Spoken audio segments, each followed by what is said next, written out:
Welcome to Selling Tri-Cities, where we are selling more than homes. This project was created to share our love and passion for this beautiful part of the country that we are lucky enough to call home. We want to showcase the small businesses, the entrepreneurs, and the beauty that makes the Appalachian Highlands one of the most desirable markets in the nation. But most importantly, we want to introduce you to the people that make this area such a wonderful place to live. So join us as we sell you on our love for the Tri-Cities.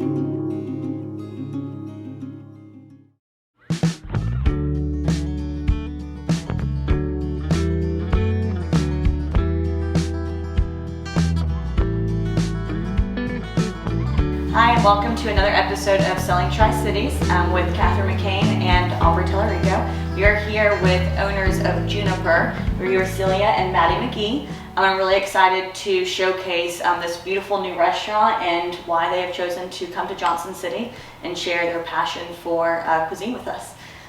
So my first question, so Celia, I know you, we went to high school together. Yep. So you are from here, but talk a little bit more about you guys, your past, really how you got to this point. Sure.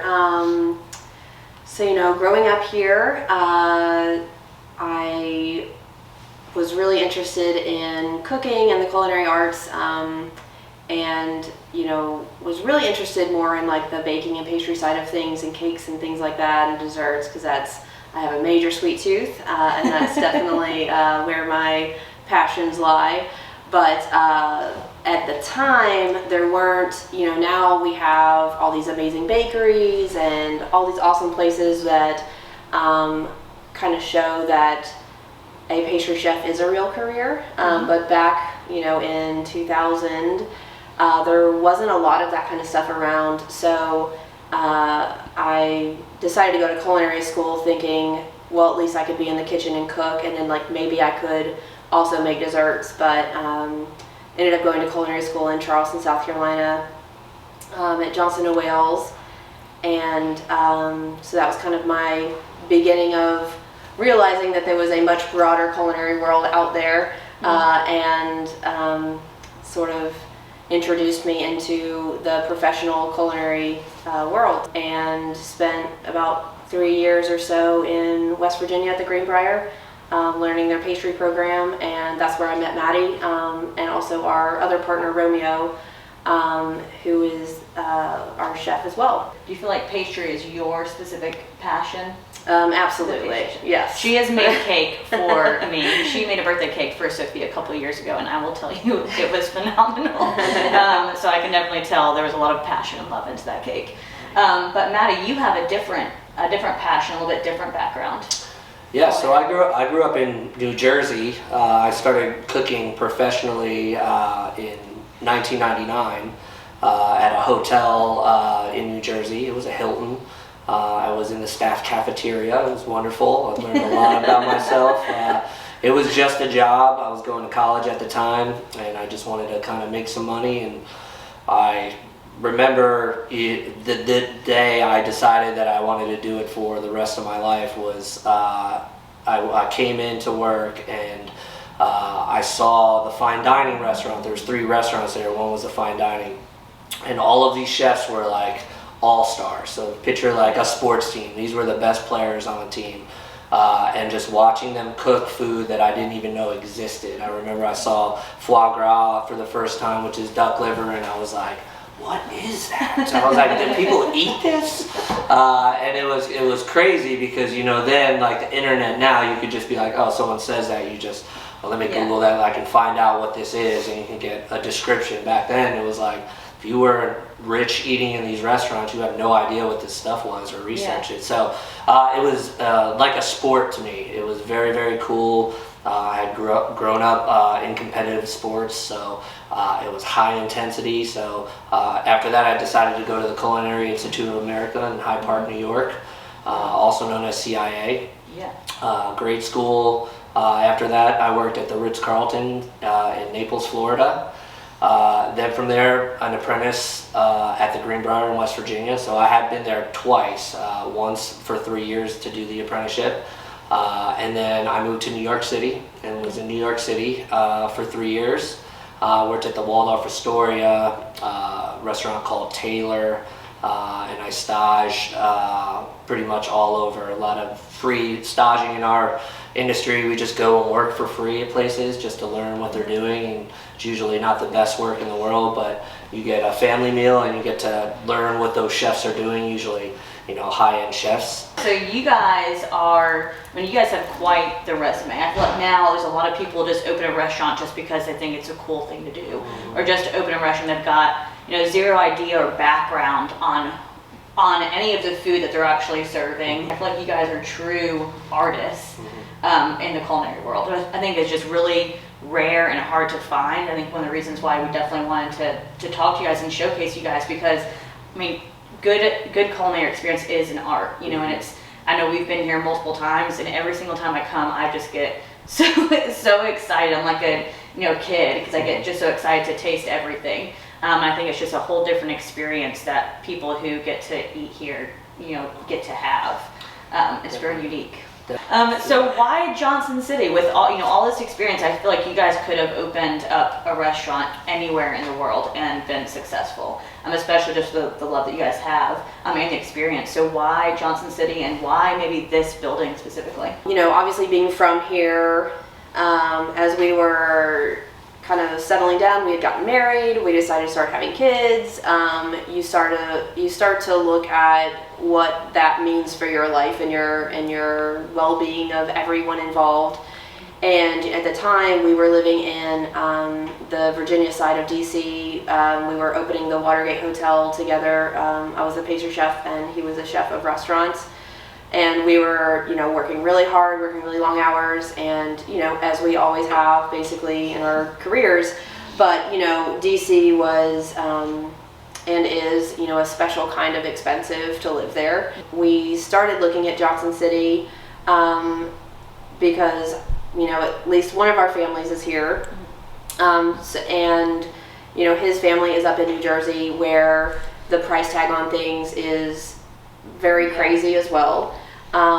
So we were like, well, you know, Johnson City, like, it's an awesome place to live. There's so much going on there. It's still in a place where we can really be impactful with something that we can bring here.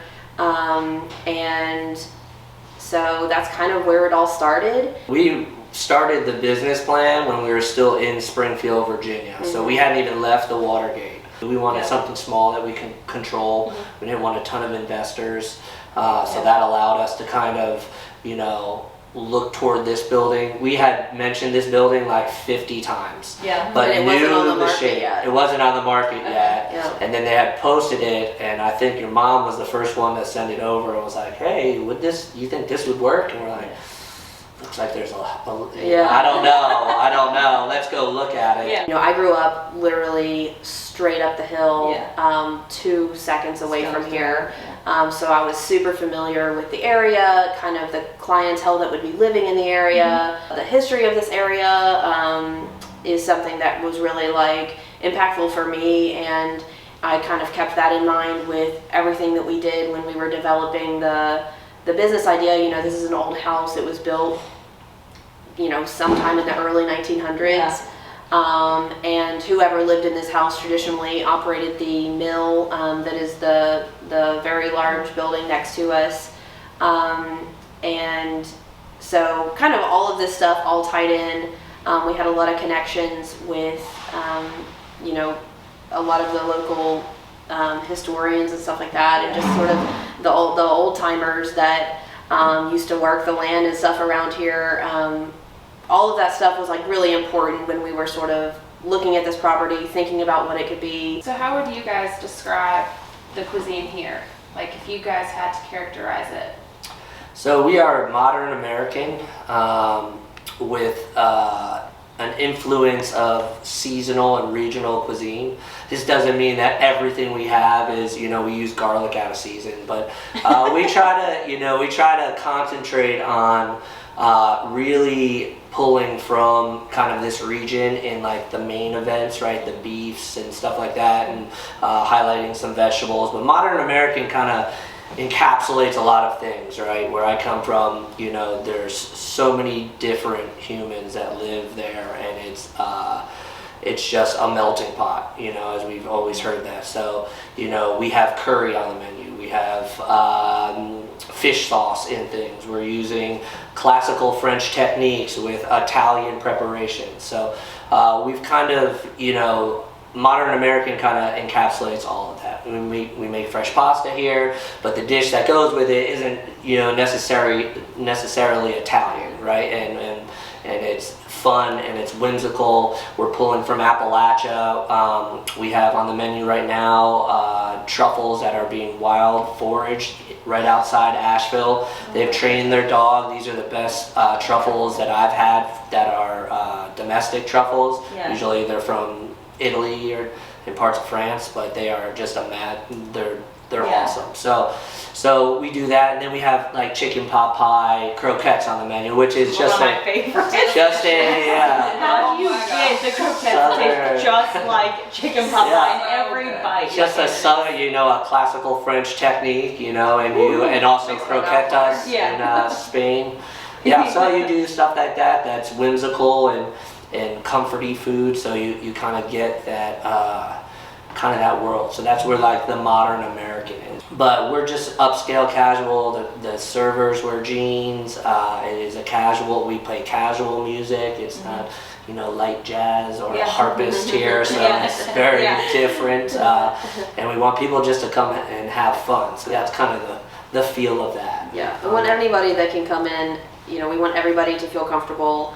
You're not expected to dress up. You're not expected to sit a certain way or feel a certain way. We just want you to come in and have an awesome meal and hopefully have great service and just feel really comfortable and happy, and just we want it to be all about the hospitality of it, and that's just sort of our whole vision. I think you nailed it, because if you know me, I'm not a fancy person at all, but eating, like Steve always jokes, my husband jokes around about how food, every time I eat, it is such an experience for me. I could go out to eat. If I order the wrong thing, I will have almost anxiety about what to pick when I sit down to eat. And if it's not what I expected, I get very sad. So it is an experience for me. I love to eat good and eat well and try different things, but I like to do it in jeans. And I like to be able to joke around with my servers and feel like I can breathe and have a good time. And I feel like this is definitely is all of that. So it's perfect for me. It's so inviting and warm and comfortable. From the moment you walk in. That's great. Yeah. We just wanted to create somewhere as where would we like to go eat? Yeah. What's the best places we've gone to eat, the best places we've worked, what are all the best things that we can all put together into this one place? And that's definitely what we're shooting for. Is there a meaning behind Juniper? Yeah, so that's our daughter's name. Oh. Yeah. So Juniper she was born actually in West Virginia. We just I've always had the name in my pocket, and I brought it out at just the right time, and he agreed to it. I love it. And when we were thinking about the name for the restaurant, we cycled through so many different options. Juniper was always at the top of the list. Yeah. I tried so hard to just come up with something else that worked well. Just growing up here, and it's not that big of a town, and I knew she would always kind of grow up with the association of the restaurant, and that kind of stuff. So I was like, maybe we could call it this, and they're like, no. But it's just I love it. we just love it so much, and I don't know, it just fit, and it fit kind of the feeling we were going for, and just all of it. So and you guys have a really good cocktail menu too. So, and you guys don't have just any ordinary bartender, right? Where did you find her? Are you a mixologist, or right?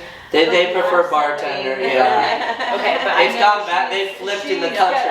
All of a sudden they're now they're back to bartenders. I feel that it's special and it's fun to look at the menu to figure out even what wines and things you want to pair with food. And I think that's kind of plays into the experience. And I love that you guys did your research and you guys worked hard to even find something, someone like that to really fit in and to elevate, even just the drink menu. Yeah, well, I think we've broken the mold here in Johnson City. Everyone that comes to interview, which we haven't had much turnover, we sit down with them for at it's about minimum 45 minutes to an hour, even if you're a dishwasher. It's one of those things that we want to get to know you. We're actually interviewing you to work for us, and we're trying to get to know your personality. What are your likes and dislikes? We were not looking for the best people that we could possibly find in their industry. That's one piece, but it's also, how are you a good person? Can you talk to people? Can you may be able to make a great drink, but are you inviting?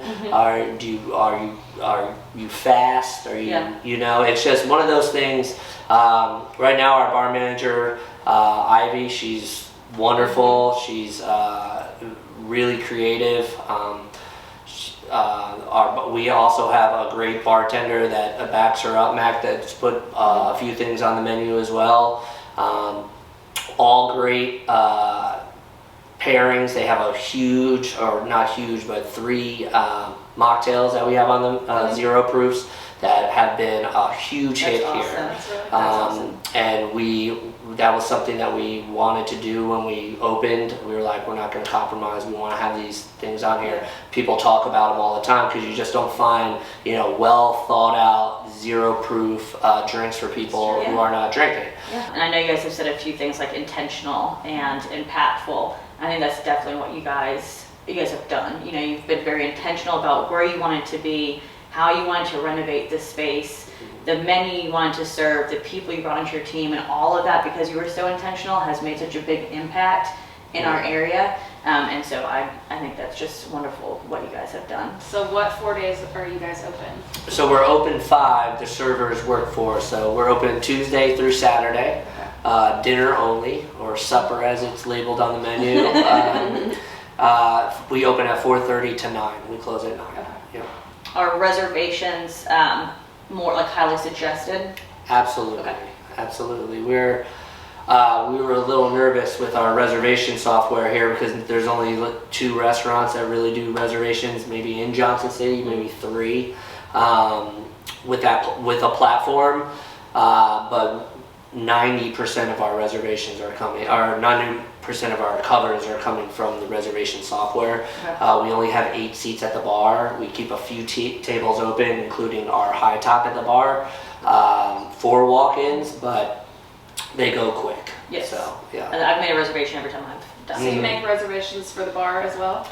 You can, yep, and people love doing that. Yeah. And the reservation software, we do have an upstairs and downstairs, so if there's any mobility issues, you can communicate to us through that. You can basically talk to us about anything that you want, a special occasion. If you come in for an anniversary, we love to cheers people with a glass of sparkling wine. So there's just lots of, little things that reservation software really helps us with. We tag people if they're friends, like your name will come up, we'll know who you are, how many times you've been there. It's just a really great way to communicate and know who's in your dining room. So we also, every month, another thing when we opened Business Plan, this is years back, we wanted to donate to a nonprofit in the town that we are in. So we have chosen this year Coalition for Kids. So we donate 15 cents to every cover we have done, which adds up. And we've already made our first payment. We're going to make another payment this month, which is something that we're super proud about. Yeah. We haven't told, it's on the menu, but we don't, we haven't, we're very happy about being able to sustain that. And I think I know a lot of people donate, but this is more of a consistent way to continuously donate based on the amount of covers you do. So that's wonderful. Awesome. Thank you guys so much. Yeah. That's wonderful. Well, thank you guys for joining us today and letting us ask questions and grill you guys and unfold all the layers. So I learned a lot today too. So thank you guys. So we are located at 1033 West Oakland Avenue in Johnson City. It's kind of between like Cheddar's and Lowe's, off Marketplace Boulevard. You can find a lot of information about us on the website. It is juniperjc.com, so JC like Johnson City. We have our menus on there. We try to keep those as updated as possible. We do change our menu really often, so there may be some things that are not immediately updated, but we try to keep that up as much as possible. And you can find more information about us and kind of our story. There's also a fact page about any questions you might be thinking in your head about anything to do with the restaurant. We are on social media. We just have an Instagram account, which is Juniper JC. So we post a lot of photos of the food and drinks and things like that. Any updates on our, if there's anything out of the ordinary with our hours. We are open Tuesday through Saturday, 4:30 p.m. to 9 p.m. And we do recommend reservations. You can make reservations by following the link on our website, which will take you to our reservation system, which is called Tock, T-O-C-K. So you can go to Tock.com, or you can download the Tock app on your smartphone and search for Juniper, and you will be able to see on there any tables we have available, and be able to make a reservation there. Definitely give them a follow on Instagram because you'll be hungry all the time. Tune in next week for another episode of Selling Tri-Cities, where we are selling more than homes. We didn't even want a phone. I didn't want a phone. I'm the Where you're anti-phone. located. All right. I know. Why is this so hard? This question makes me do all the intros and outros. Yeah.